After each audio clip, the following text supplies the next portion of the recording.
ಪ್ರಣವ ಸ್ವರೂಪಿಗಳಾದಂತಹ doctor ಬಸವಮರಳಸಿದ್ದ ಮಹಾಸ್ವಾಮೀಜಿಗಳವರ ಪಾದ ಕಮಲಕ್ಕೆ ಶರಣಾರ್ಥಿಗಳು. ವೇದಿಕೆಯ ಮೇಲಿರುವಂತಹ ಗಣ್ಯರೇ ಹಾಗೂ ವೇದಿಕೆಯ ಮುಂಭಾಗದಲ್ಲಿರುವಂತಹ ಸರ್ವ ಶರಣರೇ, ಎಲ್ಲರಿಗೂ ಶರಣಾರ್ಥಿಗಳು. ನಮಗೆಲ್ಲರಿಗೂ ಗೊತ್ತಿರೋ ಹಾಗೆ ಕನ್ನಡ ಸಾಹಿತ್ಯದ ಇತಿಹಾಸದಲ್ಲಿ 12ನೇ ಶತಮಾನವು ಒಂದು ಸುವರ್ಣ ಯುಗವಾಗಿದೆ.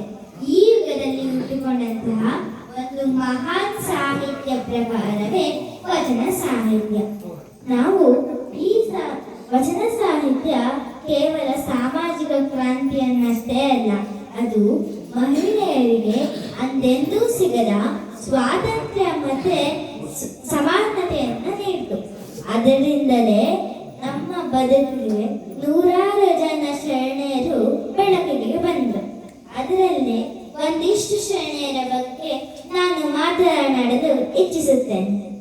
ನಮಗೆಲ್ಲರಿಗೂ ಗೊತ್ತಿರೋ ಹಾಗೆ ಅಕ್ಕ ಮಹಾದೇವಿಯವರು ಶಿವಮೊಗ್ಗ ಜಿಲ್ಲೆಯ ಉಡುತಡಿ ಗ್ರಾಮದವರು.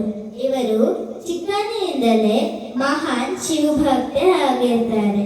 ಇವರ ಗುರುಗಳು ಗುರುಲಿಂಗ ದೇವರು. ಇವರು ಅಕ್ಕ ಮಹಾದೇವಿಯವರಿಗೆ ಆಧ್ಯಾತ್ಮದ ವಿಚಾರಗಳನ್ನ ಬೋಧನೆ ಮಾಡ್ತಾ ಇರ್ತಾರೆ. ಇವರು ನಾನು ಮದುವೆ ಆದರೆ ಚನ್ನಮಲ್ಲಿಕಾರ್ಜುನ ಸ್ವಾಮಿಯವರನ್ನ ಮಾತ್ರ ಮದುವೆ ಆಗೋದು ಅಂತ ಹೇಳ್ತಾರೆ. ಆದ್ರೆ ಇವರಿಗೆ ಕೌಶಿಕ ಮಹಾರಾಜನ ಜೊತೆ ಮದುವೆ ಆಗತ್ತೆ. ಇವರಿಗೆ ಸಾಂಸಾರಿಕ ಜೀವನ ಇಷ್ಟ ಇರೋದಿಲ್ಲ. ಅದಕ್ಕೆ ಈ ಸಾಂಸಾರಿಕ ಜೀವನನ ಬಿಟ್ಟು ರಾಜ ವೈಭೋಗವನ್ನೆಲ್ಲ ಬಿಟ್ಟು ವೈರಾಗ್ಯ ನಿಧಿಯಾಗಿ ಅವರು ಅನುಭವ ಮಂಟಪದತ್ತ ನಡೀತಾರೆ. ಅನುಭವ ಮಂಟಪದಲ್ಲಿ ಶರಣರ ಜೊತೆ ಹಲವಾರು ವಾದ ವಿವಾದಗಳು ಸಂವಾದಗಳೆಲ್ಲ ನಡೆಯುತ್ತೆ. ಶರಣರು ಕೇಳಿದಂತಹ ಪ್ರಶ್ನೆಗಳಿಗೆ ಅಕ್ಕ ಮಹಾದೇವಿಯವರು ಸಮರ್ಪಕವಾದಂತಹ ಉತ್ತರವನ್ನ ನೀಡ್ತಾರೆ. ಅವರ ಉತ್ತರಗಳನ್ನ ಕೇಳಿದ ಎಲ್ಲರೂ ಸಹ ಮನಸ್ಸಿಗೆ ತೃಪ್ತಿ ಆಗತ್ತೆ. ಅದಕ್ಕೆ ಅವರನ್ನ ಅವತ್ತಿನಿಂದ ಅಕ್ಕ ಅಂತ ಹೇಳಿ ಕರೆಯೋದಕ್ಕೆ ಶುರು ಮಾಡ್ತಾರೆ.